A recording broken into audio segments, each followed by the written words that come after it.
இன்னைக்கு வீட்லயே ரொம்ப ஈஸியா பன்னீர் பீட்சா எப்படி செய்யறதுன்னு பார்க்கலாம். இதோட டேஸ்ட் ரொம்ப சூப்பரா இருக்கும். அதுக்கு 1/2 கப் வெதுவெதுப்பான தண்ணியில 1 ஸ்பூன் ஈஸ்ட், 1 ஸ்பூன் சர்க்கரை சேர்த்து நல்லா ஒரு 10 நிமிஷம் ரெஸ்ட் கொடுங்க. ஈஸ்ட் நல்லா ஆக்டிவேட் ஆயிடும்.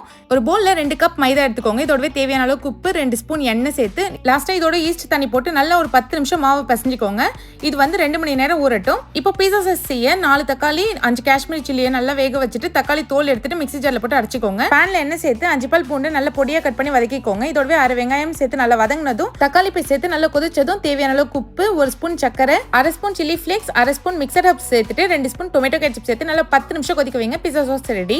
இப்போ மாவு பார்த்தீங்கன்னா நல்லா உப்பிடுச்சு. இப்போ பீட்சா செய்ய ஸ்டார்ட் பண்ணிடலாம். இப்போ கொஞ்சமா மைதா மாவு போட்டு பீட்சாவை நல்லா ஸ்ப்ரெட் பண்ணி விட்டுருங்க. இப்போ ஃபோர்க் வச்சு இந்த மாதிரி குத்திட்டு பீட்சா சாஸ் எல்லாமே நல்லா ஸ்ப்ரெட் பண்ணி விட்டுடலாம். மேலே கொஞ்சமா மொசரல்லா சீஸ், வெஜ்ஜீஸ், பன்னீர் எல்லாத்தையும் ஸ்ப்ரெட் பண்ணி விட்டுக்கோங்க. லாஸ்ட்டு திரும்பவும் கொஞ்சமா சீஸ் போட்டுட்டு ஓவனை 450 ஃபாரன்ஹீட்ல ப்ரீ ஹீட் பண்ணிட்டு 15 மினிட்ஸ் பேக் பண்ணி எடுத்தீங்கன்னா சூப்பரான பீட்சா ரெடி.